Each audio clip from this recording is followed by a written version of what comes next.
Story, le quiz. Prenez rendez-vous 32-16 pour le quiz qui va être légendaire ce soir, je vous l'annonce. Magnifique. Ah oui, non, mais là, ça va être du très haut niveau. Jérôme Brontanella, Daniel Ariolo, Toifilou Maolida. Et attention, messieurs, dames, nous allons parler Brésil avec Stéphane Rosenbaum. Il est brésilien, il vit à Paris, il est journaliste, il suit le Brésil. Stéphane, bonsoir. Bonsoir à tous. C'est un plaisir d'être avec vous ce soir. Maîtrise du français magnifique, sans accent. Les Brésiliens sont trop forts. Je crois que c'est le peuple qui apprend le plus vite le français de l'univers. Je n'ai pas fait d'études là-dessus. J'ai préféré l'accent, pas de souci, on peut parler. Ah ouais, c'est mieux. C'est mieux. Oui. On est Ça change. On a Copacabana. Ah ouais. Attention, parce que Stéphane a un avis lui On ne aussi croyait pas au départ. sur la sélection brésilienne. Jingle Rosenbaum. T'as vu ça? Écoute bien. On y va. Ah bah, j'allais faire le jingle moi-même. Non, je crois qu'il y avait un jingle, il n'y en a pas. Des fois, on se perd. Donc, ton avis suite à ce qui s'est passé hier soir?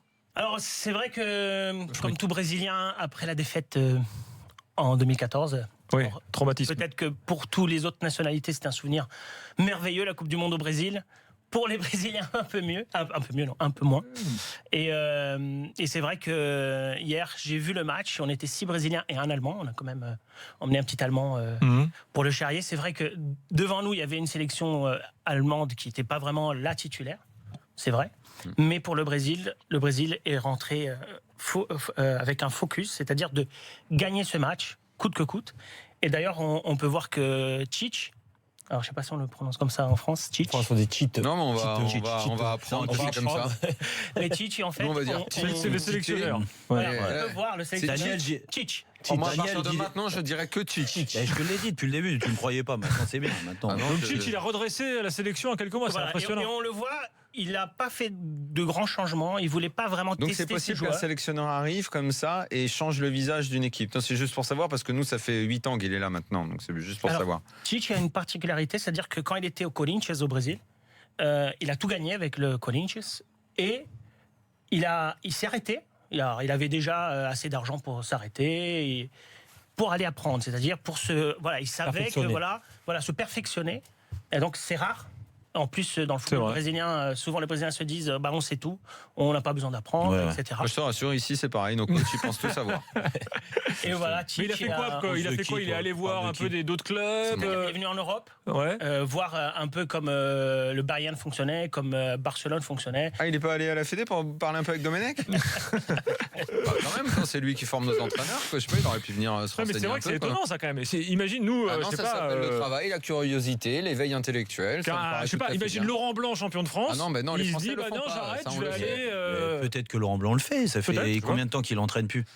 Peut-être qu'il a fait le tour du monde. Non, je pense éventuellement s'il a quelqu'un à rencontrer, c'est Tiger Woods pour perfectionner son golf. Mais sinon. Après, c'est vrai que pour un entraîneur qui avait un club et qui a arrêté, qui fait ça, c'est vrai, c'est surprenant. C'est souvent avant, comme Zidane a fait, quand il est parti se perfectionner au Bayern, dans certains clubs, mais qu'un entraîneur. Zidane a beaucoup voyagé, a beaucoup parlé, a beaucoup appris, avec beaucoup d'humilité. Et c'est vrai qu'on a un peu l'impression qu'on a un peu perdu de temps, parce que quand on a eu cette défaite pendant la Coupe du Monde, on a eu Dunga, qui est le jeu ultra offensif. T'as vu comment on va parler nous maintenant? Tite, Dung, vas-y, et alors et c'est vrai qu'on attendait un changement radical après le 7. Et on l'avait pas eu du tout. Voilà, et c'est vrai que l'opinion publique au Brésil, tout le monde savait que Tite, c'était le meilleur entraîneur au Brésil, c'est-à-dire qu'il pouvait donner une image nouvelle, un Brésil qui jouait moderne, qui direct fait la pression totale tout et le avec temps, les mêmes joueurs, parce qu'il y a pas, par rapport à 2014, il n'y a pas énormément de changements au fond. Il y a un avant-centre en 2014, rappelez-vous, ils avaient un gros problème à ce poste-là. On n'a pas Fred. C'était Fred encore. C'était Fred, de Lyon, c'est vrai. Et on a Gabriel Jesus. Qui moi je suis au Brésil, je supportais le Palmeiras, donc Gabriel Jesus qui jouait au Palmeiras et qui vraiment nous a sacré joueur, rempli. Très bon joueur. Ça c'est vraiment l'attaque. Si à l'équipe de France et si le voit qui correspond, c'est Gabriel Jesus. Il prend la profondeur, il se doit au but, il est buteur. C'est l'avant-centre type vraiment. Au Mais milieu aussi, Voilà, par rapport au milieu de terrain, par rapport à 2014, c'est mieux. Hein. C'est-à-dire que là, comme il a joué contre l'Allemagne avec 3 milieux défensifs, d'ailleurs, cet après-midi, je cherchais le mot en portugais, volante. Parce que nous, on dit volante, c'est milieu défensif. D'accord. Mais il y a ces milieux C'est volant en fait. Voilà. Un volant. Donc, Le mec. Non, mais je comprends. Mais pourquoi le milieu défensif serait le mec volant? Parce que en fait, le volante, c'est cette idée de force. Donne-moi des exemples du football brésilien de volante qu'on comprenne, qu'on identifie. Casemiro, Paulinho. Ouais. C'est ce qu'il a utilisé d'ailleurs pour le match d'Allemagne, les 3 milieux défensifs. Et ça, Dans la grande équipe des années 80, Jean Falcao. Je suis un peu jeune. Non, non, mais pour moi, par exemple, ma première Coupe du Monde, c'était en 94, c'était Mauro Silva. D'ailleurs, l'équipe de 94. Je ne vais pas dire qu'il ressemble à cette équipe-là. J'espère quand même que tu connais Paulo Roberto Falcao, parce que c'était un volante un peu classe quand même. Oui, non, c'est clair. Mais c'est vrai que mon souvenir le plus marquant. On peut même revenir en arrière. J'avais 9 ans. Ah non, Socrates, c'était pas un volante du coup. Non. Il était offensif. C'est vraiment le mec. C'est plutôt défensif. Plutôt défensif. Parce que quand on dit volant, on a l'impression que. Pareil, moi aussi, je trouve qu'il y a presque un peu de contradiction. Je voyais plus le milieu un peu libre. Dung, il était quoi? Oui, c'était hyper défensif. Dung, c'est un volante. Daniel, le mot volante, moi j'ai pensé que c'était. J'ai voulu la précision parce que pour moi, le volante, c'était le mec un peu plus. Non, mais c'est vrai que ce qu'on espère d'un volante, c'est qu'il soit autant doué dans le milieu comme milieu défensif. Oui, que le gars il soit capable en fait de se projeter quoi. D'accord. Et dis-moi, qu'est-ce qu'on dit de Thiago Silva aujourd'hui au Brésil? C'est un volante. C'est fini. On a de la considération à nouveau pour lui. On sait que la préférence de Tite, c'est Miranda et Marquinhos, on le sait. C'est sa préférence. Donc Thiago Silva est encore derrière. Mais quand même. Tite a dit que c'est un poil derrière. Il a dit une donc il y a concurrence quoi. Mais Miranda sur-titulaire. Voilà, exactement. Ça Miranda il joue tous les matchs. Voilà, exactement. D'accord, lui sur. Miranda et à côté c'est Marquinhos 1, Thiago Silva 2. Ouais, c'est ça quand même. Hein. Mais là, ce dernier match, il a joué Thiago Silva. Il a joué. Mais je pense que à ce moment-là, voilà, il avait eu une petite. blessure. Et même Daniel Thiago Silva, il a parlé de revanche. C'était son match. C'était une finale. Et Dani Alves, capitaine. Donc lui. Les gens ne disent pas comme ici qu'il est cramé? Non, parce que je pense qu'aujourd'hui, dans l'option qu'on a, il n'y a pas. C'est qui la doublure? C'est qui la doublure de Daniel Alves? C'est vrai, je me posais cette question. C'est qui au Brésil sa doublure? Un autre arrière droit. C'est vrai qu'on n'a pas vraiment. Peut-être pas comme nous. Nous, on a l'embarras du choix sur les côtés. Ouais, on a mais joué Sidibé et tous les matchs. Et c'est vrai que dernièrement, défensivement, c'est vrai qu'on l'a vu avec le PSG. D'ailleurs, le match contre le. Il a du mal. Oui, on se disait qu'il avait un peu de mal et tout. Maintenant, un peu beaucoup, mais je pense que la façon comme Tite joue, c'est-à-dire qu'il arrive à regarder que c'est une équipe maintenant, et ça c'est rare, parce que le Brésil, on n'avait pas ça beaucoup, c'est-à-dire une équipe qui mord tout le temps.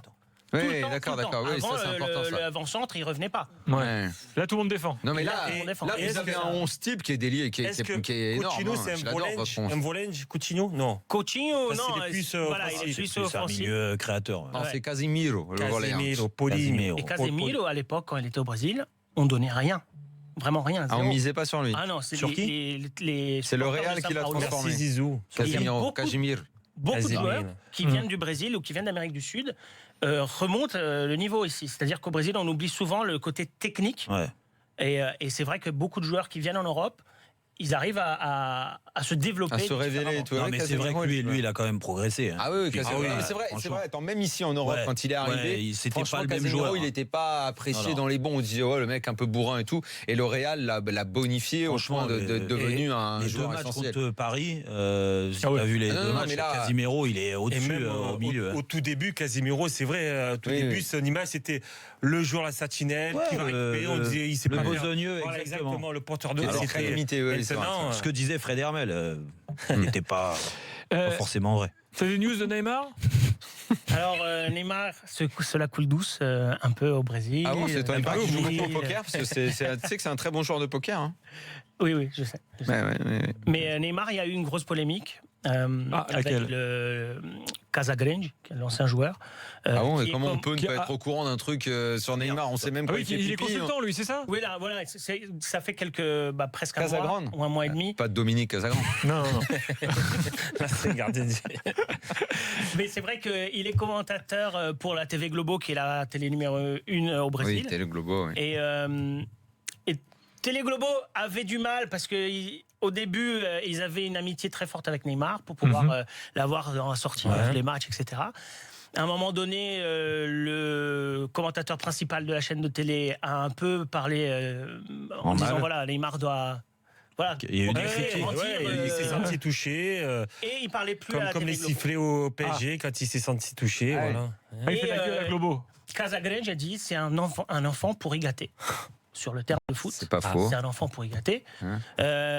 Et là, le père de Neymar. Ah oui, là c'est toujours le père dans ces cas-là. Qui a sorti, qui a jeté parce que c'était un ancien joueur qui a eu des problèmes de drogue. Donc il c'est parti Oh là là, qu'est-ce qu'il avait pas dit? Ah oui, c'est parti loin alors.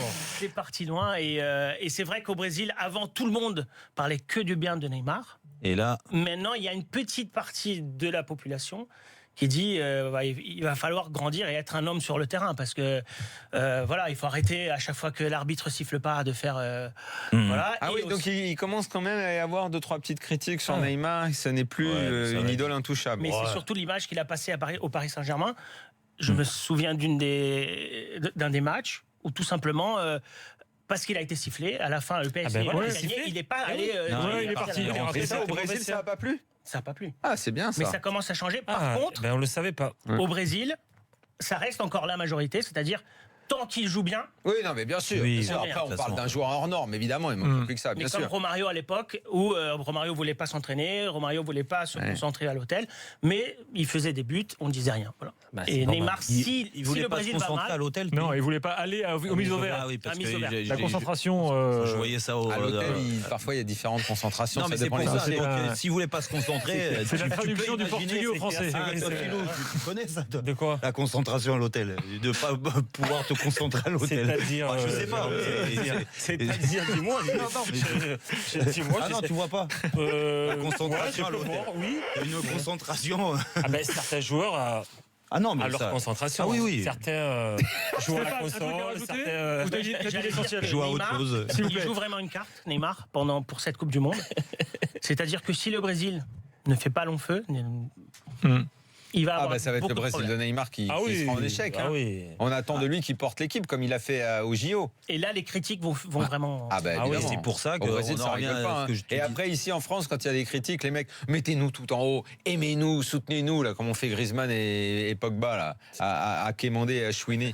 Non, non, au Brésil, Neymar, tout Neymar qu'il est, s'ils vont pas minimum en finale, ça va être très compliqué pour lui. Hein. Et juste un petit détail, il faut aussi ne pas oublier que la sélection, c'est vraiment un grand contraste avec la situation du football au Brésil, avec la violence, la corruption.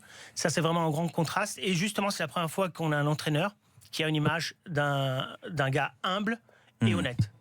Et ça change avec de la CBF et de Marco Polo de Rey. Et au Brésil, est-ce que vraiment ils se disent ou ils pensent ils peuvent la gagner à la Coupe du Monde ou ils vont la gagner? Ah bon. Ou dans leur tête, c'est il y a des équipes qui C'est-à-dire sont vraiment devant. Eux, quand ou ils démarrent la Coupe du Monde, naturellement, ils se disent qu'ils peuvent. non, mais peuvent où la gagner. vraiment, genre, Non, ils se mais disent, on est un peu peur d'eux, où il y a beaucoup Non, mais d'équipes, là, même ils les vont grandes venir- équipes qui se disent, non, on est outsider, l'Espagne est devant nous, l'Allemagne est devant nous, tu vois, du type de ce style-là. Je pense que la population, elle se dit qu'on a, bien sûr, on veut gagner, Ouais. mais à chaque fois qu'on a été plus humble, le Brésil a fait une bonne. Ah, voilà. Coupe du C'est Monde. là, ouais. Donc, 98, le grand échec jusqu'aujourd'hui, les Brésiliens pensent que ça a été volé, voilà, c'est Manu juste Petit aujourd'hui. aussi, t'inquiète pas.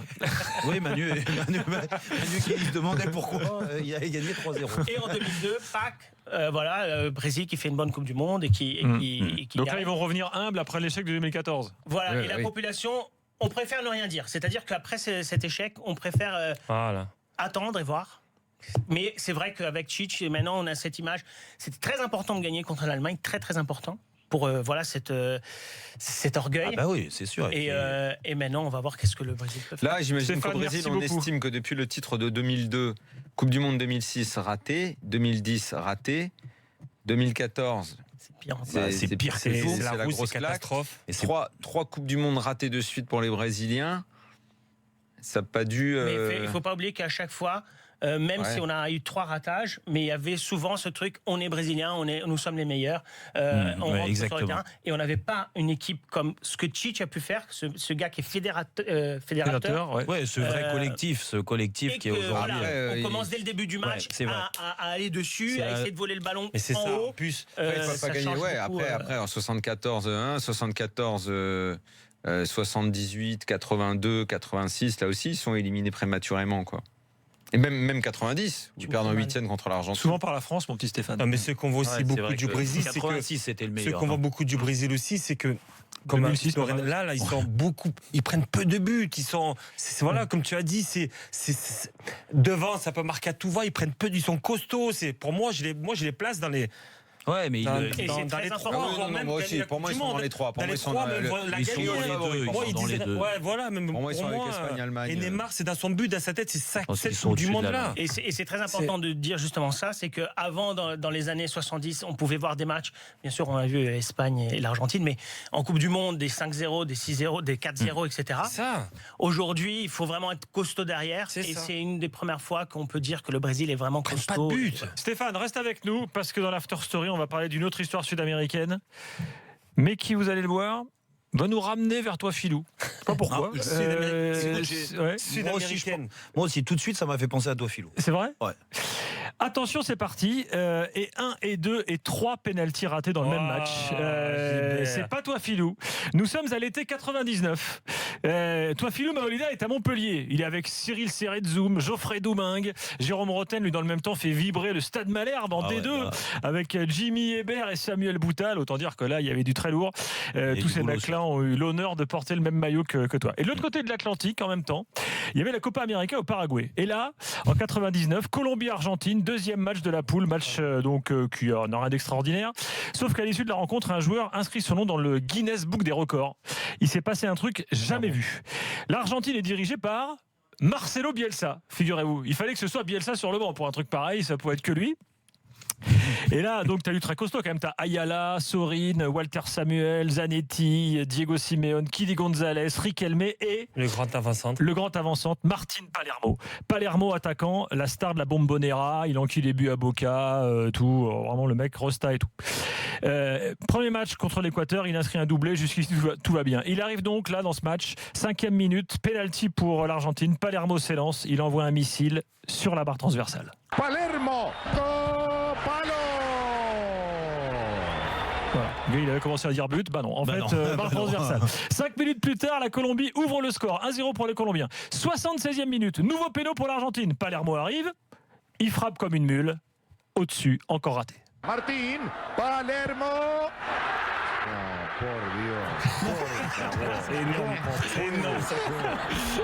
Ça fait 2. Oh, non. Et là, 3 minutes plus tard, la Colombie remarque et mène 2-0. Et là, que se passe-t-il 90e? Nouveau pénalty pour l'Argentine. C'est incroyable. Là, Palermo, il arrive. C'est le mec, les burnes d'aller reprendre le ballon et de dire continue. Les burnes ou. Sauf que là, il progresse. Manque de recul aussi. Les burnes, je pense, la raison. Je pense le manque de recul. Attends, sauf que là, il progresse. Il cadre. Écoutez. Palermo, salva Calero. Ouais. Sauvetage du gardien, colombien en l'occurrence. J'entendais le commentateur argentin dégoûté. Déclaration de Palermo quelques années plus tard. C'est le pire moment que j'ai vécu sur le terrain. J'avais besoin que la terre m'aspire. Je voulais disparaître à tout jamais, dit Palermo, qui n'ira plus jamais en sélection. Sauf 9 ans plus tard, rappelé par un autre fou, en l'occurrence Maradona, qui avait rappelé Palermo. Et d'ailleurs, finalement, c'est un de ses buts contre le Pérou à l'époque qui avait envoyé l'Argentine au Mondial 2010. Voilà. Aujourd'hui, quand même, retraité, le mec, il a marqué 236 buts avec Boca, ça reste quand même une idole. Palermo, c'est une histoire de fou dans le football. Ouais, par contre, raté 3 pénaltys dans un match. Et donc, Jérôme, ça t'a rappelé une autre histoire? Ça m'a rappelé un match de toi, Philou, que j'avais vu à la télé, moi, parce que je jouais à Monaco à cette époque-là. Et je vois un pénalty raté par Auxerre. Toi, Philou, qui rate. Je dis, ça peut arriver. Ça arrive à certains, moi ça ne m'est pas arrivé, mais ça On arrive. n'a pas tiré beaucoup. De rater, si j'en ai tiré quand même. et puis deuxième penalty, tu te dis il va quand même le laisser. L'entraîneur en plus, qui était Jean Fernandez à l'époque. Exact. Lui dit c'est pas toi qui vas tirer. Et là il arrache le ballon. Ben non, je veux me faire justice et bam, rebelote, tirate. Alors là non, tu vas nous expliquer ce qui s'est passé toi. Mais parce que là... je pense, comme il a dit, Je trouve que c'est extraordinaire des moments de vie comme ça. Moi. Non. Ça arrive. Non, et voilà. mais oui. comme il a dit Palermo, je pense que ce jour-là, je voulais vraiment partir très loin. Parce que tu veux comme continuer, tu veux comme effacer oubli, le truc. et je pense que c'est le tournant au fait de mon début de saison Ouais, au Auxerre, exact. qu'après 6 mois après je suis C'est parti en vrille. parce que voilà, après les supporters Au m'ont moment pris du en grippe. troisième, t'as le cœur qui bat Ah oui, fort. c'est-à-dire que Non. ce truc-là, t'as fait pas. En fait, au final, c'est le début qui C'est le début que voilà, parce que les supporters m'ont pris en grippe après ça, et malheureusement après quand tu as les supporters qui te prennent en grippe, Mais tu avec joues moins. le coach. Au fait, c'est que Avec le coach. Parce que le coach, il t'en a voulu de non, parce que reprendre le j'étais ballon. désigné tireur. Donc le premier, je Tu le tires, tire. Et c'était, normal. je pense, je me rappelle bien, c'était Ramé dans les buts, c'était contre Bordeaux. Je tire un penalty très bien, puis ça rate du poteau. Il arrête. Plus quand je chopais Donc, pas une sur penalty. Il a, Pas comment t'as fait. il arrête. Et après deuxième, il y a un penalty. Deuxième penalty. Je me suis dit, voilà, je vais faire justice, je vais me rattraper du premier, je vais bien le faire. Et je me suis dit, allez, prends tes responsabilités, tire-le. Je le tire poteau. Et poteau, pas rentrant, sortant. Et voilà, et après, c'est parti là. Il n'y avait pas de deuxième tireur à l'époque, parce que tu as toujours un tireur. Oui, mais le problème, c'est Ah, que il veut Jérôme, se tu rater à es chaque joueur, fois. tu sais très bien qu'un attaquant, tu es attaquant. Ouais. Tu es un attaquant, Bah oui. tu veux marquer, tu veux te rattraper Et du au moment où premier, tu c'est dans frappes ton le nouveau troisième, t'es club. dans quel état d'esprit? La tête, elle si- boue si- ou pas? S'il y avait un Il y troisième a pas eu de péno, troisième. non, s'il y avait Il y un a troisième que péno, deux. j'aurais jamais tiré. Ah oui, le deuxième. Non, oui. s'il y avait un troisième Ah, je péno, crois que tu avais fait comme Palermo. Ah non, En j'aurais jamais deux, tiré. déjà. S'il y avait un troisième, c'était même pas la peine. Mais c'est que voilà, je suis attaquant, j'arrive dans un nouveau club, tu veux marquer, tu es à l'avancante. Et voilà, mais voilà, Le je meilleur pense- moyen pour se faire adopter, ou pas. Ou pas, exactement. Et je pense que je me suis Mais pas oui, fait c'est adopter. sûr. Je Mais rappelle que toi, Philou, a quand même. Tu sais le nombre exact de buts que tu as marqué dans ta carrière? à peu près 170. Donc ça va, on pouvait lui laisser les deux pénaltys. Attention, dans quelques instants, quiz, messieurs, dames, 32-16, on vous attend. L'after est encore là avec vous pendant 15 minutes.